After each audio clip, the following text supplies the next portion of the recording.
দক্ষিণ সুরমাবাসী,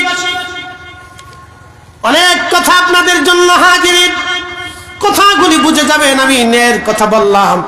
হযরত ওমর রাদিয়াল্লাহু আনহু বসে আছেন, ঠিক এমন সময় লোকেরা একটা যুবককে ধরে নিয়ে আসছে। যুবককে ধরে আনার পরে হযরত ওমর রাদিয়াল্লাহু আনহু লোকদেরকে বলেন, হে লোকেরা, তোমরা কেন যুবকটাকে ধরে নিয়ে আসছো? বলেন আল্লাহু আকবার। একটা যুবককে ধরে নিয়ে আসছে। হযরত ওমর বললেন, কি জন্য আসছো? আমিরুল মুমিনিন, সে আমাদের পিতাকে হত্যা করছে। আমাদের দেশের আসছে। কি হয়েছে বলো? বলে আমাদের পিতাকে হত্যা করছে, সাক্ষী সমাজ আসছে। হ্যাঁ, এই যুবক কর্তৃক হত্যা। হযরত ওমর জিজ্ঞেস করলেন, তুমি কি হত্যা করছো? যুবক বলে, হ্যাঁ ইয়া আমিরুল মুমিনিন। কেন হত্যা করছো?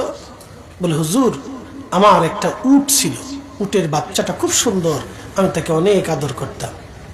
দৌড়াইতে দৌড়াইতে বাচ্চাটা এই মুরব্বীর খেজুরের বাগানে চলে যাওয়াতে সে একটা পাথর মেরে আমার উটের চোখ বের করে দিয়েছে। আমি সহ্য করতে না পারে আমি একটা পাথর উটের ওই বৃদ্ধের বরাবর মারছিলাম, মাথায় লেগে সে মারা গেছে। আমি জানতাম না সে মারা যাবে। হযরত ওমর বললেন, যুবক রে, তুমি যেহেতু হত্যা করেছ, তোমার দ্বারা হত্যা সংঘটিত হয়েছে, আল্লাহর আইনে তোমাকে মৃত্যুদণ্ড দিতে হবে। বলি, ইয়া আমিরুল মুমিনিন, আমি আমার মৃত্যুদণ্ডের প্রতি, আল্লাহর আইনের প্রতি শ্রদ্ধা রেখে মাথা নত করে পেতে নিলাম, কিন্তু আমিরুল মুমিনিন আমাকে 3টা দিন জামিন দেন। বলে, জামিন দিয়ে কি করবে? বলি, ইয়া আমিরুল মুমিনিন, আমার একটা ছোট্ট ভাই আছে, আমার আব্বার ইন্তেকালের আগে কিছু টাকা পয়সা সোনা দানা আমার ভাইয়ের জন্য, আমার জন্য আব্বা রেখে গিয়েছিলেন, আমাকে আমানত দিয়ে গেছেন। আমার ছোট্ট ভাইটা বড় হলে যেন তার সম্পদ আমি বুঝাই দিই। হুজুর, আমার যদি মৃত্যু হয়ে যায় তাহলে ওই আমানতটা আমি একটা মাটির নিচে সিন্দুকের মধ্যে ভরে পুঁতে রেখেছি, আমি ছাড়া, আল্লাহ ছাড়া কেউ জানে না। হুজুর, আমি যদি হত্যা হয়ে যাই আমার ভাইয়ের আমানতটা নষ্ট হবে, আপনি আমাকে 3 দিন সময় দেন, একদিন যাইতে আসতে, মাঝখানে একটা দিন আমি আমার ছোট ভাইকে সব আমানত হক বুঝিয়ে দিই, আমি চলে আসব। কি বুঝতেছেন? হযরত ওমর ডেকে বললেন, যুবক, 3 দিনের জামিন তুমি নাও, চাও কে তোমার জিম্মাদারি নিবে বলো। যুবক ডাক দিয়ে বলে, আমিরুল মুমিনিন, মদিনাতে আমার পরিচিত কেউ নাই। বলে, দেখো সাহাবী রাসূলদের মধ্যে কেউ তোমার জামিন নাই কেনা। সমস্ত সাহাবীদের চেহারার দিকে নজর করে যুবক দেখলেন হযরত আবু যর গিফারি, দুনিয়া বিরাগী একজন জাহিদ সাহাবী দাঁড়িয়ে আছেন। দুনিয়াতে তার আর কোনো সম্পদ নাই, শুধু আল্লাহর জন্য নিবেদিত থাকতেন।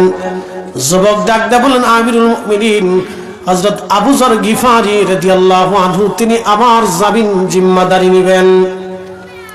হযরত ওমর বললেন, আবু যর, আপনি কি এই যুবকের জিম্মাদারি নেবেন? 3 দিন পরে যদি সে ফিরে না আসে তাহলে এই যুবকের হত্যা দণ্ডটা কিন্তু আপনার উপরে বর্তাবে।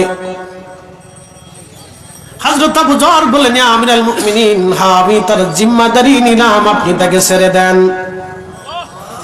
একসাথে বলেন আল্লাহু আকবার। যুবক চলে গেল বাড়ি।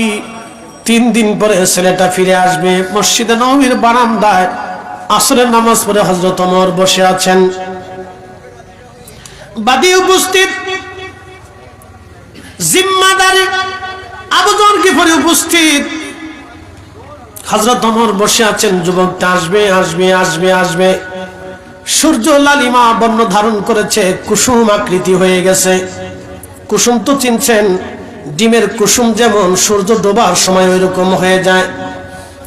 ডিমটা কুসুম আকৃতি, আপনার সূর্যটা কুসুম আকৃতি হয়ে গেল।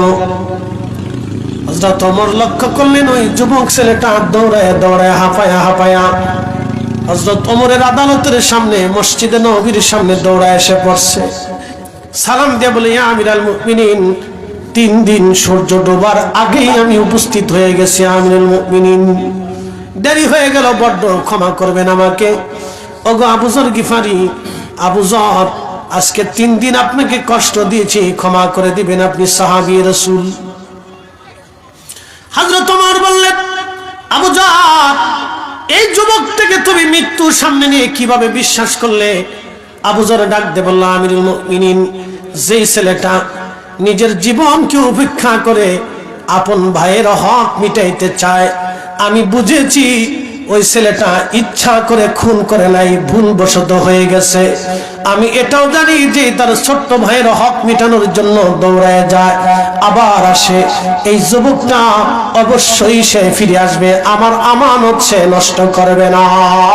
চিৎকার মেরে জোরে বলেন আল্লাহু আকবার। সিলেটের মুসলমান খুব মনোযোগ দিবেন। হযরত ওমর ডাক দিয়ে বললেন, যুবক তুমি ফিরে আসছো, মৃত্যুদণ্ড তোমার বহাল।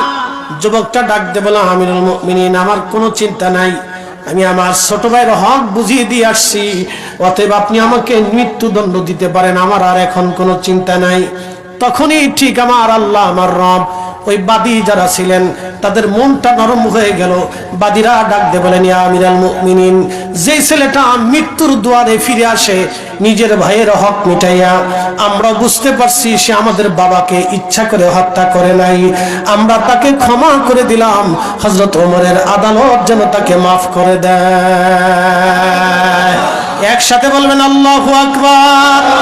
না না, আরো জোরে বলেন আল্লাহু আকবার। হযরত ওমরের চেহারা চিকচিক করতে লাগলো আনন্দে। তিনি ডাক দিয়ে বললেন, যেহেতু বাদী ক্ষমা করে দিয়েছে, তাহলে ওমরের আদালত তাকে নিষ্কে একবারে খালাস দিয়ে দিল।